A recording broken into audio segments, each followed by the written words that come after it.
Boualem Sansal en prison. Influenceur pro-régime algérien ou favorable au régime algérien. Crise des migrants clandestins algériens qui font l'objet d'une obligation de quitter le territoire français. Les propos et les critiques du président algérien Majid Tebboune. Et les accusations extrêmement graves du ministre français de l'Intérieur Bruno Retailleau. Les tensions diplomatiques et géopolitiques qui s'aggravent à chaque fois que la France se rapproche davantage du Maroc au détriment de l'Algérie. La crise entre la France et l'Algérie est devenue un feuilleton interminable. Aujourd'hui, la France, elle est divisée. Clairement, face à la question algérienne, face à la crise algérienne, le soir sur TF1, Bruno Retailleau menace l'Algérie, il parle d'un rapport de force, la nécessité d'un rapport de force, nous avons été trop gentils avec l'Algérie, on n'a rien eu en retour. Jean-Noël Barrot, il a un discours totalement contraire à celui de Bruno Retailleau. Il dit, ce qui nous intéresse, c'est la sécurité des Français. Pas le rapport de force pour le rapport de force. Le ministre de l'Intérieur français menace, veut sanctionner l'Algérie, veut un rapport de force, ne veut plus être gentil avec l'Algérie. Le ministre des Affaires étrangères français, lui, il dit, c'est la sécurité des Français qui nous intéresse, c'est pas le rapport de force. Emmanuel Macron qui parle plus. Boualem Sansal en prison. Influenceur pro-régime algérien ou favorable au régime algérien qui appelle à la violence et au meurtre et à agresser des opposants ou des opposants au pouvoir algérien sur le territoire français. Crise des migrants clandestins algériens qui font l'objet d'une obligation de quitter le territoire français. Les mariages, des clans de mariage, récemment la récente polémique du refus du mariage d'un Algérien clandestin avec une Française sanctionnée par la justice à Béziers au sud de la France. Les propos et les critiques du président algérien Majid Tebboune. Les attaques et les critiques et les accusations extrêmement graves du ministre français de l'Intérieur Bruno Retailleau. Les tensions diplomatiques et géopolitiques qui s'aggravent à chaque fois que la France se rapproche davantage du Maroc au détriment de l'Algérie. La crise entre la France et l'Algérie est devenue un feuilleton interminable. Depuis le début de cette année 2025, on ne cesse d'assister à une dégradation continue et régulière et permanente des relations entre l'Algérie et la France. C'est devenu un feuilleton. Franchement, mille et une nuits, les mille et une tensions entre l'Algérie et la France. Ce qui nous interpelle, c'est qu'on a l'impression que le pouvoir algérien domine ce feuilleton. Le pouvoir algérien que l'on pensait au départ qu'il allait être affaibli, qu'il allait être discrédité, qu'il allait être déstabilisé par les critiques, les attaques provenant de France et les mauvaises relations avec l'establishment français. Et finalement, il faut le reconnaître. Et je le dis en toute objectivité, il s'en sort très bien. Il n'a pas encaissé pour le moment beaucoup de pertes dans ce bras de fer face à la France. Pourquoi ? Parce que aujourd'hui, la France, elle est divisée. Clairement, face à la question algérienne, face à la crise algérienne, face aux questions des tensions avec l'Algérie et des dessous et les tenants, les aboutissants des multiples problèmes que rencontre en ce moment la France avec l'Algérie, les dirigeants français ne sont pas unis. Ils sont divisés. Et cette division, elle permet au pouvoir algérien d'être solide, de tenir bon, de ne pas faire des concessions, de ne pas déstabiliser tout court. Le signe de cette division, elle est venu aujourd'hui. Enfin, l'un des symboles de cette division qui mine les dirigeants politiques français, c'est l'intervention aujourd'hui, ce dimanche 23 février, du chef de la diplomatie française, ministre de l'Europe et des Affaires étrangères, monsieur Jean-Noël Barrot, qui est intervenu sur le plateau de CNews et d'Europe 1 pour contredire totalement ce que Bruno Retailleau, son collègue et ministre de l'Intérieur français, avait dit hier sur TF1. Alors le soir sur TF1, Bruno Retailleau menace l'Algérie, il parle d'un rapport de force, la nécessité d'un rapport de force, nous avons été trop gentils avec l'Algérie, on n'a rien eu en retour, il faut sanctionner l'Algérie, c'est l'Algérie qui nous manque de respect. La sécurité des Français est en danger. Nous avons tendu la main à l'Algérie, qu'a-t-on eu en retour? Nous avons été suffisamment gentils avec l'Algérie. Il faut poser un rapport de force. Donc, Bruno Retailleau, toujours, depuis des semaines, il ne fait que menacer l'Algérie. Mais que menacer? Mais sur la réalité, il n'y a rien eu. sur la réalité. Ces menaces n'ont jamais abouti à des actions concrètes. Réellement, qu'est-ce qu'il a fait Bruno Retailleau? On en parlera tout à l'heure, on va répondre à cette question. Et avant de répondre à cette question, regardez ce que de son collègue, c'est pas son opposant, c'est pas son détracteur, c'est son collègue au sein du même gouvernement, qui est le chef de la diplomatie française, Jean-Noël Barrot. Il a un discours totalement contraire à celui de Bruno Retailleau. Il dit, ce qui nous intéresse, c'est la sécurité des Français. Pas le rapport de force pour le rapport de force. Quand on agit de façon unilatérale, en disant j'arrête les visas, ça ne fonctionne pas. Nous agissons par la diplomatie, avec une palette d'outils dont nous parlons, et d'autres dont nous ne parlons pas. Voilà ce qu'a dit Jean-Noël Barrot. Donc, c'est un message pour Bruno Retailleau. C'est arrête, le rapport de force, ça ne veut rien dire. Arrêtez les visas, ça ne peut ne pas fonctionner. Insulter, provoquer, montrer ses muscles à chaque fois face à l'Algérie, c'est pas ce que je veux. Nous, la diplomatie française, on veut pas de ça. Ça ne marche pas selon notre point de vue. Et on a envie de tester, on est en train d'expérimenter d'autres méthodes. Je répète, voilà ce qu'a dit aujourd'hui même, ce qui a été dit aujourd'hui même, 23 février. Alors que Bruno Retailleau s'est exprimé hier soir, samedi 22 février. Le ministre de l'Intérieur français menace, veut sanctionner l'Algérie, veut un rapport de force, ne veut plus être gentil avec l'Algérie. Il s'en prend violemment à l'Algérie. Mais le ministre des Affaires étrangères français, lui, il dit, c'est la sécurité des Français qui nous intéresse, c'est pas le rapport de force. Quand on agit de façon unilatérale, en disant j'arrête les visas, ça ne fonctionne pas. Nous agissons par la diplomatie avec une partie d'outils dont nous parlons et d'autres dont nous ne parlons pas. En 2022, il a rajouté le chef de la diplomatie française, Jean-Noël Barrot. Nous avons signé un accord de coopération très exigeant avec l'Algérie et nous avons fait tripler le nombre de reconduites à la frontière. Selon Jean-Noël Barrot, il y aura mercredi prochain une réunion, un comité interministériel de contrôle de l'immigration, au cours duquel l'État français doit trancher ou doit adopter une position commune sur les problèmes avec l'Algérie. Est-ce qu'on va vers l'approche dure et brutale, ou est-ce qu'on privilégie les négociations diplomatiques? Mais déjà, la France, elle se montre divisée. Elle se présente dans cette bataille face au pouvoir algérien totalement divisée. Bruno Retailleau, il parle dans son camp.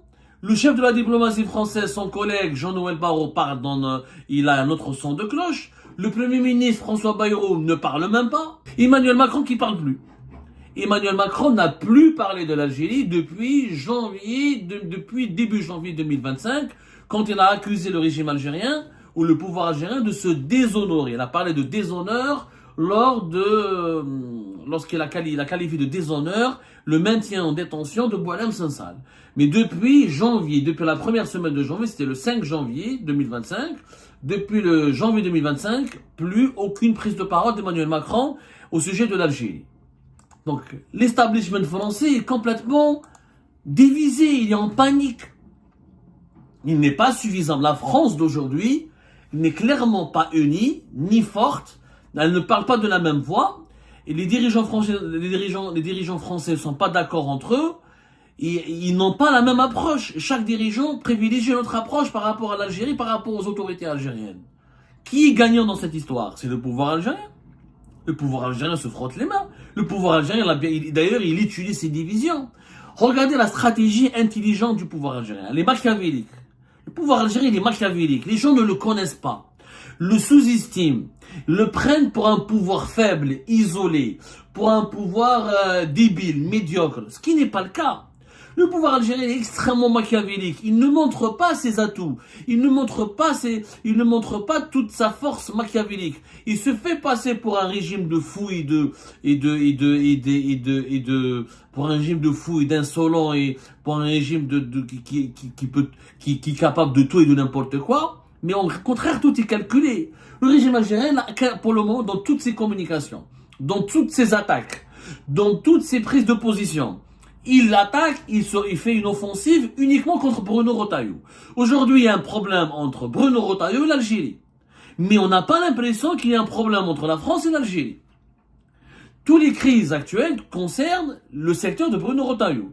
La coopération en matière de lutte contre l'immigration clandestine, la coopération de lutte contre le terrorisme et les renseignements intérieurs, et le renseignement intérieur, les échanges entre les renseignements intérieurs pour la lutte contre le terrorisme et certaines formes de criminalité très dangereuses et graves, les échanges d'informations, les expulsions, la gestion des OQTF et des laissez-passer consulaires, tout ça, c'est les trois principaux. La crise des influenceurs algériens qui ont été arrêtés par les services de sécurité français relevant du ministère de l'Intérieur, tout ça, c'est des dossiers qui relèvent du département de Bruno Retailleau et dans lesquels le régime algérien se positionne fermement, il bloque toute coopération, il riposte à chaque attaque, il multiplie les blocages pour justement pousser Bruno Retailleau à faire des déclarations hostiles à l'Algérie et pour déstabiliser Bruno Retailleau. Le régime algérien cherche à déstabiliser Bruno Retailleau et à l'isoler du reste de la scène politique française. J'ai l'impression que le pouvoir algérien finalement est en train de réussir.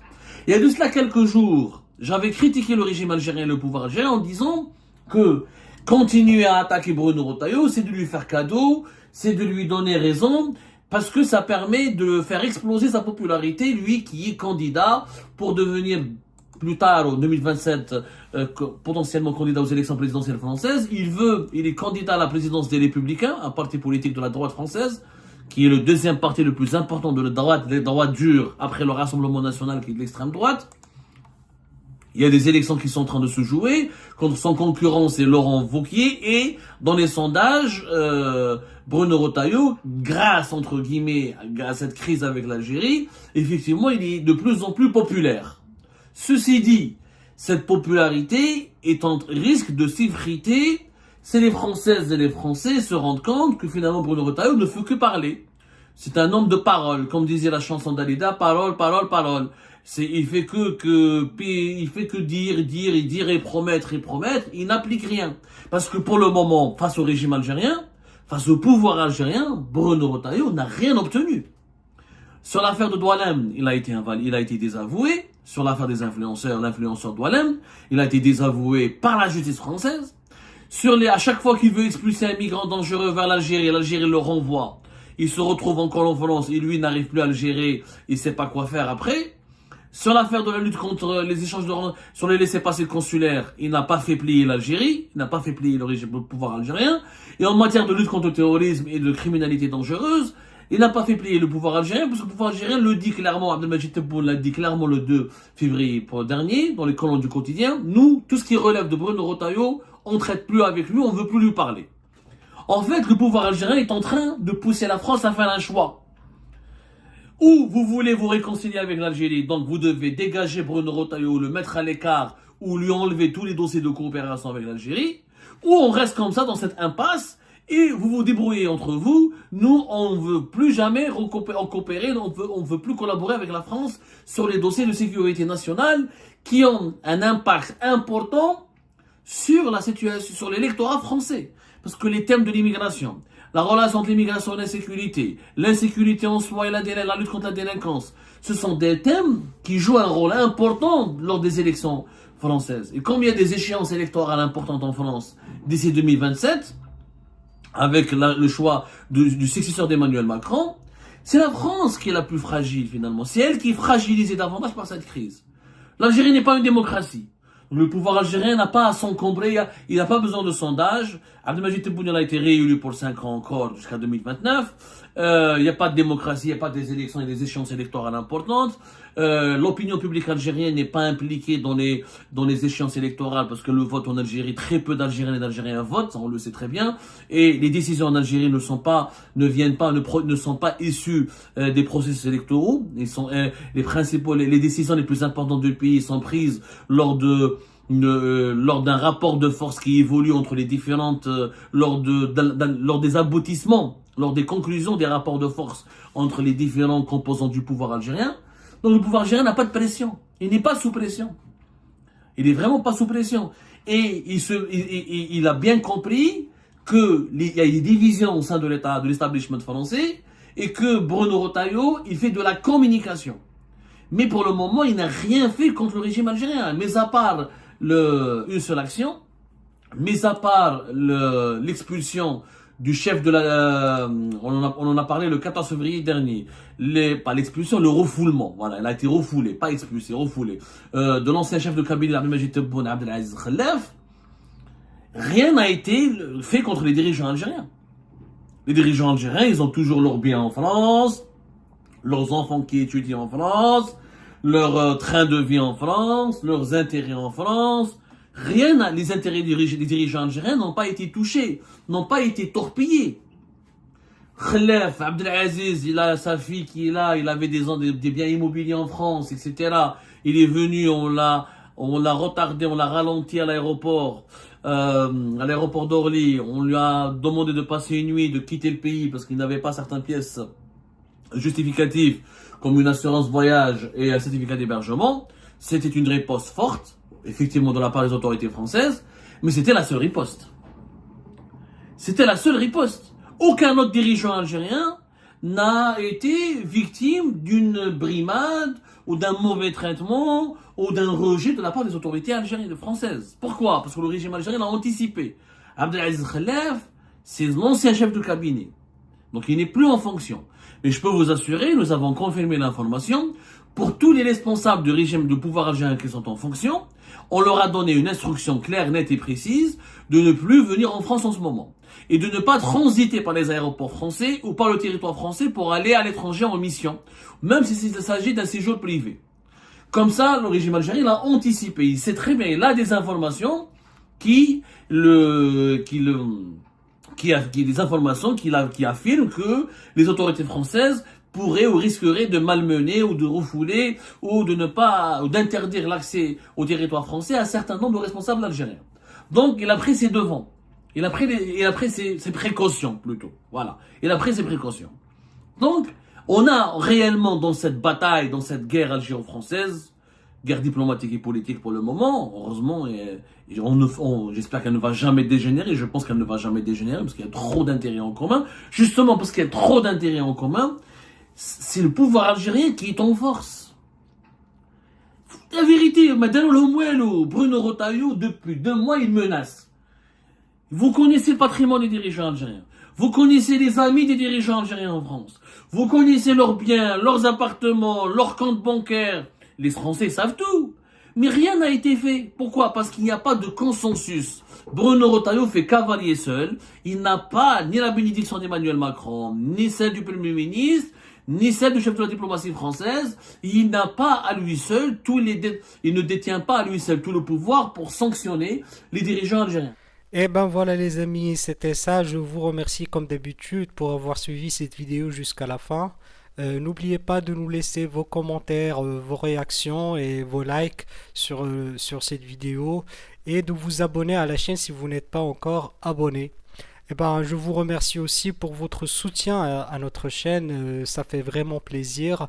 Nous avons bien dépassé la barre des 25 000 abonnés très récemment et nous démarrons l'année 2025 avec de nouveaux objectifs et nous espérons bien être toujours à la hauteur de vos expectations. C'est très important pour nous, donc nous lisons vos commentaires et les discussions très animées et très intéressantes dans la section des commentaires. Donc c'est un petit peu aussi le but de nos vidéos et de ces capsules, c'est de pouvoir discuter entre nous et de se partager les différents points de vue. Donc voilà, merci encore une fois pour votre soutien et à la prochaine dans une nouvelle vidéo. Au revoir.